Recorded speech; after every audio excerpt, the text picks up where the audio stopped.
parole est maintenant à la défense en la personne de maître Lara Atia.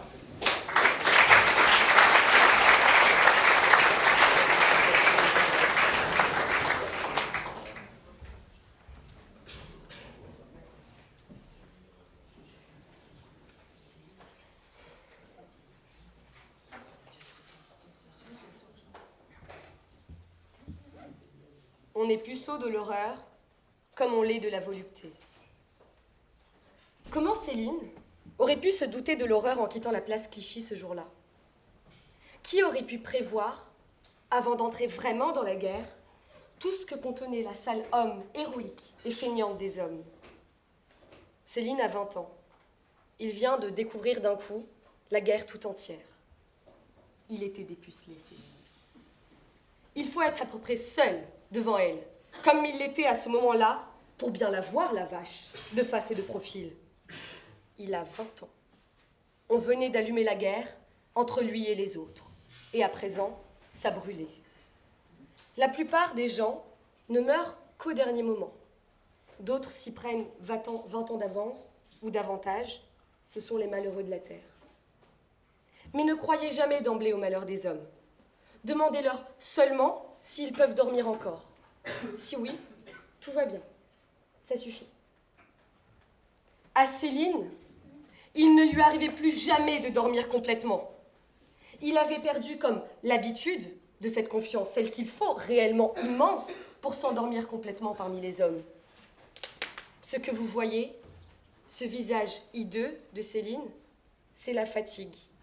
Alors oui, forcément qu'ils se ressemblent tous, la guerre a le même visage. La guerre, en somme, c'était tout ce qu'il ne comprenait pas. Il ne pouvait pas continuer. Dans la guerre, il voit de la beauté et de la grandeur que dans les chevaux libérés des soldats allemands tués, étriers fous, et clinquants, galopés à vide, qui allaient vers eux. C'est ces chevaux à eux qu'il venait rejoindre. Les chevaux devenaient amis de suite. C'est pas les soldats qui auraient pu en faire autant. Il titubait dans la guerre, Céline.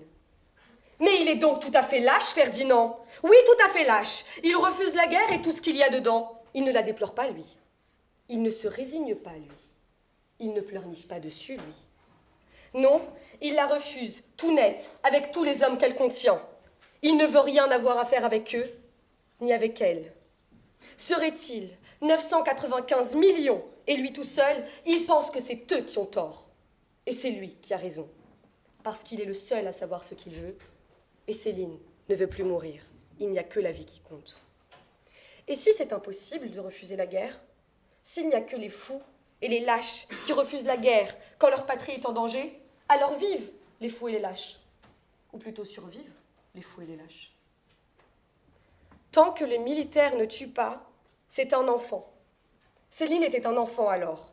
Il se prenait pour un idéaliste. C'est ainsi qu'on appelle ses propres petits instincts habillés en grands mots. C'est qu'il ne connaissait pas encore les hommes.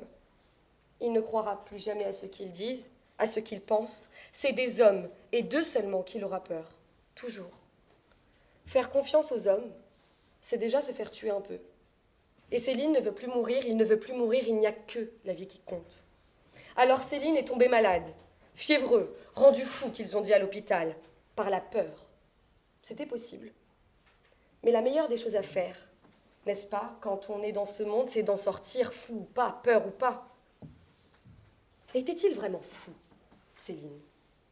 Quand le moment du monde à l'envers est venu et que c'est être fou de demander pourquoi on vous assassine, il devient évident qu'on passe pour fou à peu de frais. Fou. Céline n'y pouvait rien. D'ailleurs, il faut bien que cela vous arrive, qu'on vous classe. Et puis, il est retourné dans la guerre, et puis il s'est passé des choses, et encore des choses, et encore des choses. C'est pas facile de les raconter, à cause que ceux d'aujourd'hui ne les comprendraient pas. À 20 ans, il n'avait que du passé. Il vous sent mauvais, Céline. Il vous sent mauvais de tout un passé. Vous ne savez pas si vous l'aimez ou si vous le détestez? Venez, essayez. Cherchez votre ressenti à tâtons. Ne soyez pas honteux de cette envie-là. Je te hais, je t'adore, on se défend, on s'entretient, on passe son temps à tuer et à adorer en ce monde, et cela tout ensemble. envie de s'aimer, de s'embrasser, malgré tout, comme on se gratte. Et si vous ne l'aimez toujours pas, tant mieux. Je vous le dis, petits bonshommes, couillons de la vie, battus, rançonnés, transpirant de toujours, je vous préviens. Quand les grands de ce monde se mettent à vous aimer, c'est qu'ils vont vous tourner en saucisson de bataille. C'est le signe. Il est infaillible. Chers messieurs du tribunal, très cher monsieur le président, tout le début de ma plaidoirie n'a été composé jusque-là qu'à partir des phrases issues de Voyage au bout de la nuit. Il est donc probable que vous ayez reconnu la plume acerbe de Louis-Ferdinand Céline. Il s'agissait de ces mots à lui, uniquement de ces mots à lui. Des phrases parsemées par-ci et là entre la page 1 et la page 120 que j'ai assemblées. Pour préparer ma plaidoirie de ce soir, j'ai dû relire Céline. J'ai 16 ans lorsque j'essaie de lire Voyage au bout de la nuit. Pour la première fois, on m'en parle, roman controversé, relevant du génie, subversif, factieux, anticonformiste, scandaleux, méprisé, argotique, déconcertant, estimé, que je ne comprends pas. Et me voilà alors plongée au bout de l'ennui. Depuis, je viens d'avoir 20 ans aussi. Et à défaut d'être entrée dans la guerre, c'est dans l'âme de Céline que j'ai tourné la serrure. Je relis, je reconnais, je comprends alors. Louis-Ferdinand Bardamu, le personnage principal de Voyage au bout de la nuit, n'est rien d'autre que Louis-Ferdinand Céline. D'après une métaphore célèbre, le romancier démolit la maison de sa vie pour, avec les briques, construire une autre maison, celle de son roman. Il me suffisait donc, pour défendre Céline, de modifier les phrases écrites à la première personne du singulier et de les transposer à la troisième personne du singulier. Le je devient il est le je. Et dans le territoire du roman, on n'affirme jamais complètement son soi. C'est le territoire du jeu et des hypothèses. Le roman est donc par essence hypothétique, interrogatif. Dans Voyage au bout de la nuit, Bardamu, le personnage, a été défendu et compris par Céline. Bardamu, lui-même, comprend tout au long du récit d'autres personnages médiocres. Et c'est alors que nous, en tant que lecteurs, nous comprenons et arrivons à défendre tous les personnages de ce roman. Ma question est donc la suivante. Pourquoi, lorsqu'il s'agit d'un personnage de roman, toute notre conscience psychologique tend à vouloir comprendre la complexité de ce personnage, mais se replie lorsqu'il s'agit de comprendre un être humain qui nous fait face? Moi, je veux comprendre. Peu m'importe de savoir tout à coup si j'aime Céline, ou si je le déteste, ou si je l'aime en le détestant, ou bien l'inverse. Seul compte ma difficulté de démêler ce qui fait de Céline le rendez-vous de toutes les façons de traverser un siècle, de s'y conjuguer, d'additionner à l'humanité entière. Je suis sincèrement ravie que l'accusation n'ait pas soutenu qu'il y a d'un côté l'écrivain et de l'autre l'antisémite. Oui, l'homme est son œuvre, mais l'œuvre le dépasse. Oui, il n'y a qu'un seul Céline, une seule encre, une seule voix. L'antisémite et l'écrivain se sont façonnés par un vécu commun. Alors, je vous le dis, je n'envisage cette défense que si je suis prête, aujourd'hui, à réussir à déglutir ce fond de vomi dans la gorge qui me prend lorsque j'ai lu des textes comme Bagatelle pour un massacre. Je n'envisage cette défense que comme le moyen désespéré de briser un engrenage, celui d'un homme seul, pris dans les filets de sa nuit et confronté à un monde qui l'accuse. En réalité, pour fuir cette part d'ombre chez moi, mais que vous avez tous, je retrouve celle qui, chez Céline, a triomphé. Et en l'expliquant chez lui, je tente de la dompter, de la mettre au pas, et peut-être même de la bousculer vers la lumière. Avec l'énergie du désespoir, je souhaite sauvegarder cette toute petite parcelle de lumière chez Céline qui rend compte de l'histoire et qui s'y inscrit. Je choisis de faire respecter en chacun sa part aussi infime soit-elle de dignité humaine. Expliquer qu'un état psychologique extrême peut détruire un jeune adulte et construire ce criminel. Allez-vous faire de Céline pour toujours un hors-la-loi? Censurer toute son œuvre, refuser de voyager au bout de son identité, là où se cache toute vérité. La guerre, voyez-vous, par les moyens incomparables qu'elle nous donne pour dépraver les systèmes nerveux, agit à la manière formidable d'un révélateur humain. La guerre a révélé Céline lorsqu'il avait 20 ans. J'ai 20 ans. Mettez-moi face à la guerre, et je suis terrifiée de savoir ce que la guerre révélerait chez moi. Et qu'aurait-elle révélé chez vous, la guerre? Là où il n'y a plus de mœurs, là où le crime est institutionnalisé, là où assassiner quelqu'un devient une norme sociale, pire, un devoir. Là où on note la vie de quelqu'un au nom de la patrie, là où le seul bruit assourdissant du canon devient la musique de votre existence. Vous ne pouvez pas le concevoir, et moi non plus. Nous sommes des personnes d'après-guerre. Après la guerre, le monde reprend son sens. Les bienheureux épargnés, qui sont parvenus finalement à garder cette part d'eux-mêmes, à s'adapter ou à se réadapter à cette société, pointent du doigt ceux qui s'accrochent à leurs instincts primitifs. Ils les érigent en coupables d'une idéologie, alors qu'ils sont à la fois coupables mais aussi victimes d'idées accablantes motivées par ce contexte. Comment se débarrasser d'une idéologie, celle du meurtre, en temps de guerre, alors que l'on a 20 ans et que l'on est dans l'âge de la construction? Que fait-il, Céline, alors, pour survivre? Céline s'accroche aux seules choses qu'il connaît, sa peur et son mépris des hommes.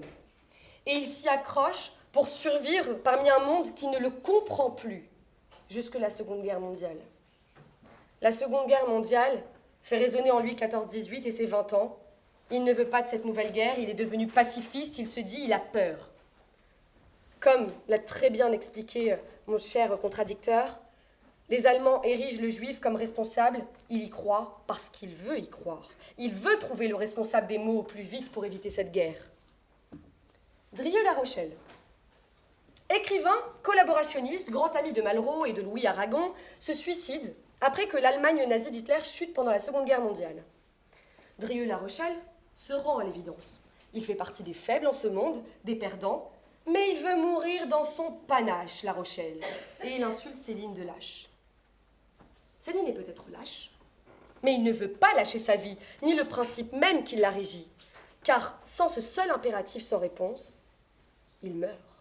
Il se rend compte qu'il est devenu complètement atteint, qu'il est complètement marginalisé.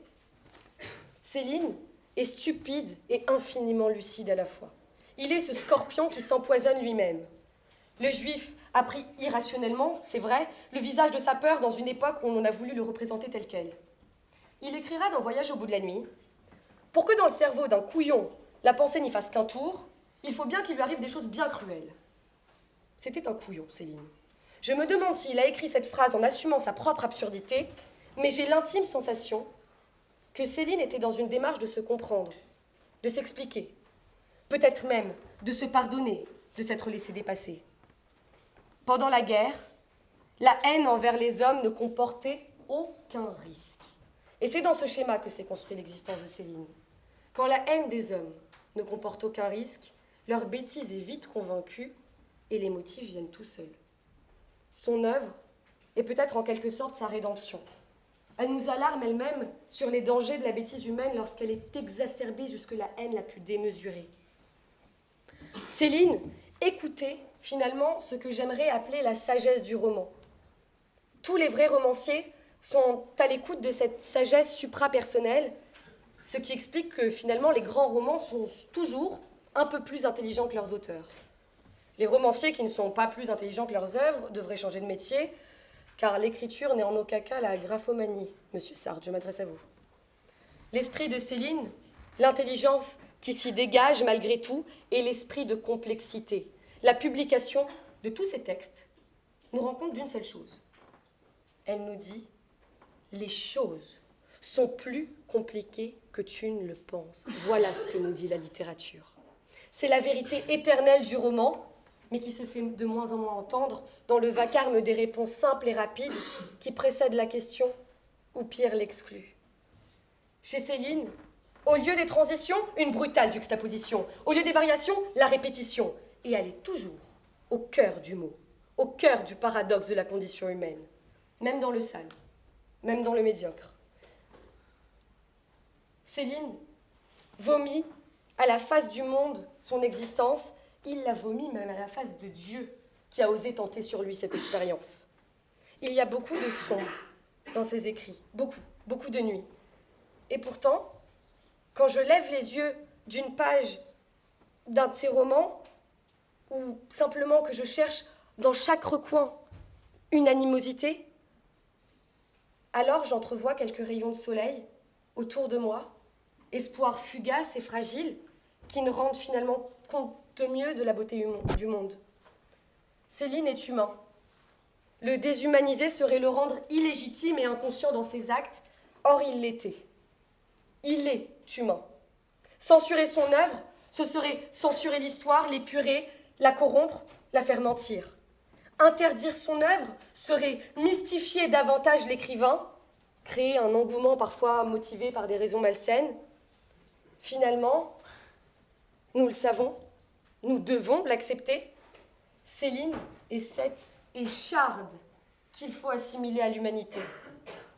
Le témoin de l'accusation a clamé qu'il fallait promouvoir une attitude exemplaire pour être écrivain. Est-ce si terrible de se dire que l'on peut faire parler de nous, exister en étant complètement imparfait, en étant humain en somme? J'ai compris aujourd'hui qu'il n'y a pas de situation inhumaine. Chacun de nos actes, chacun de nos mots met en jeu le sens du monde et la place de l'homme dans l'univers. C'est uniquement en prenant conscience de cela que l'on pourra être amené à vouloir s'additionner à l'humanité entière au lieu de chercher à soustraire nos confrères. Alors aujourd'hui, je n'ai pas les mains sales, monsieur Sartre, non. Mes mains sont propres de mon courage de damner, d'avoir voulu comprendre quand le monde se charge de condamner. Et pour citer vos propres pièces de théâtre, sachez que moi je les aime pour ce qu'ils sont, les hommes, avec toutes leurs saloperies et tous leurs vices.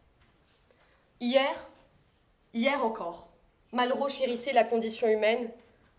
Vous, Amine, vous souhaitez la brûler, mais sachez que c'est dans le feu de joie de la censure que les braises deviennent flammes et que Céline sera incendie. Merci.